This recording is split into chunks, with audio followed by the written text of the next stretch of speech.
নমস্কার, পাহাড় তিস্তার রান্নাঘরে আপনাদের সবাইকে স্বাগত। আজকে না আমরা লাল শাকের রেসিপি করব। লাল শাকের ভাজা তো আমরা অনেক খেয়েছি, কিন্তু আমাদের বহু পুরনো ঠাম্মার রেসিপি লাল শাকের টক। এই লাল শাকের টকটা না ভীষণ ভালো হয় খেতে। এর মধ্যে না একটা চটপটা একটা ব্যাপার আছে, যার মধ্যে নুন, ঝাল, টক এই তিনটের একটা সুন্দর ব্যালেন্সে আর লাল শাকের ফ্লেভারের সঙ্গে ভীষণ ভালো লাগে। আর এটা মুখের রুচিও ফেরায়।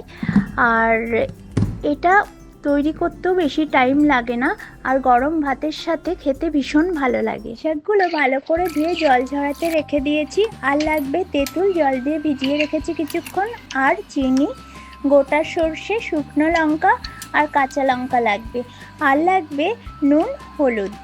এবার একটা কড়াইতে লাল শাকগুলো দিয়ে একটু নুন আর হলুদ দিয়ে কিছুক্ষণ ঢেকে রাখবো। এটা জল ছাড়াই সুন্দর লাল শাকের মধ্যে যে জল আছে সেটাতেই একটু সেদ্ধ হয়ে যাবে। প্রথমে এইভাবেই জল ছাড়াই আমরা ঢাকা দিয়ে সেদ্ধ করে নেব সিমে। তারপরে এই দেখুন বেশ সেদ্ধ হয়ে গেছে। এবার আমি দুটো কাঁচা লঙ্কা দিয়ে দিয়েছি। আপনারা বেশি ঝাল খেতে চাইলে বেশি দেবেন। তারপর আরেকটু ঢেকে দিয়ে এই যে তেঁতুলের কাঁচটা বের করে ওটা দিয়ে ভালো করে মিশিয়ে নাড়াচাড়া করে আবার একটু ঢেকে দিয়েছি। ঢাকাটা খুলে আবার সুন্দর করে নাড়াচাড়া করে একটু চিনি দিয়ে দিয়েছি। আপনারা আপনাদের স্বাদ মতো চিনি দেবেন। আমি এটাতে আরেকটু মিষ্টি মিষ্টি পছন্দ করি বলে আরেকটু চিনি দিয়ে দিলাম। এই যে একদম এটা নাড়াচাড়া করতে করতে বেশ একটু শুকিয়ে যাবে। তারপরে একটা তড়কা প্যানে আমি সর্ষের তেল দিয়ে তার মধ্যে শুকনো লঙ্কা আর গোটা সর্ষে ফোড়ন দিয়েছি। তারপর ওই শাকের মধ্যে ঢেলে দিয়েছি।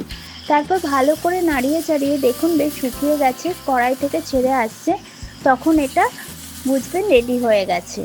এই যে রেডি হয়ে গেছে। এবার আমি তুলে নিচ্ছি। দারুণ খেতে হয়, আপনারা অবশ্যই এটা বানাবেন। লাল শাকের এই টক ভীষণ সুস্বাদু।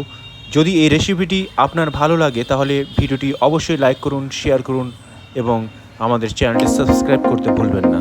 সবাই ভালো থাকুন, সুস্থ থাকুন। আগামী রেসিপিতে আবার দেখা হচ্ছে। ধন্যবাদ।